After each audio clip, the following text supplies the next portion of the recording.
প্রথমটাকে আগে বলি। আমি যেটা হচ্ছে যে আমরা আশা করি না কোনো ব্যাংক দেউলিয়া হবে,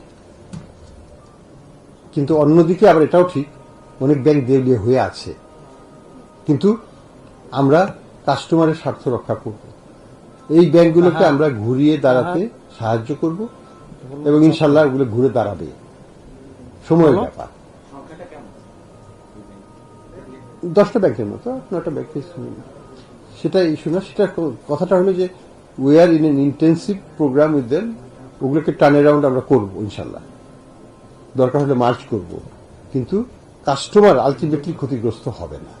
তারপরেও কাস্টমারকে তো আস্থা তো দিতে হবে। যদি আমরা 95% পরিবারকে বলি তোমাদের টাকা নিরাপদ তোমরা নিবে না, তাহলে তো আমার একটা চাপ কমে যাচ্ছে ব্যাংকের উপর থেকে।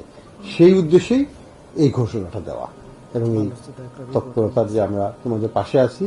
95% পরিবার, ব্যক্তি বা বিজনেস, তাদের একটা পয়সা হারানোর কোনো সম্ভাবনা নাই একেবারে।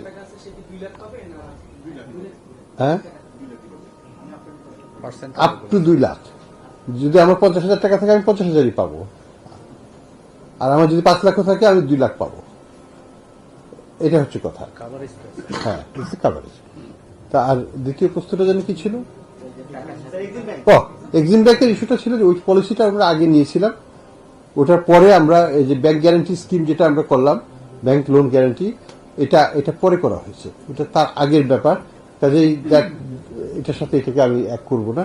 আর দ্বিতীয় কথা হচ্ছে যে আমি যেটা বলেছি যে আমরা টাকা ছাপাবো না, তার মানে হচ্ছে আমি যদি আজকে টাকা ছাপাইতে সব টাকাকে সব ব্যাংকের সব টাকাকে শোধ করতে যাই, আমাকে হয়তো লক্ষ কোটি টাকা ছাপাতে হবে, আরো বেশি। সেটা তো কাম্য নয়। কাজেই আমরা ইনোভেটিভ ওয়েতে চেষ্টা করছি যে যাতে ব্যাংকিং খাতের লিকুইডিটি দিয়েই আমরা যাদের লিকুইডিটি শর্টেজ আছে তাদের লিকুইডিটি সাপ্লাই দেব, বাংলাদেশ ব্যাংক দিবে না আগামীতে।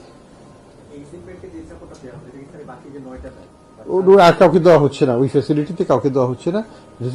বললাম তো, এই যে এখনকার যে পলিসি হচ্ছে ইন্টার ব্যাংক মার্কেট থেকে নিতে হবে তাদেরকে। আমরা গ্যারান্টি দিব, ওই গ্যারান্টির এগেনস্টে দুর্বল ব্যাংকে সবল ব্যাংকগুলো টাকা দিবে, তখন তার কোনো রিস্ক থাকবে না।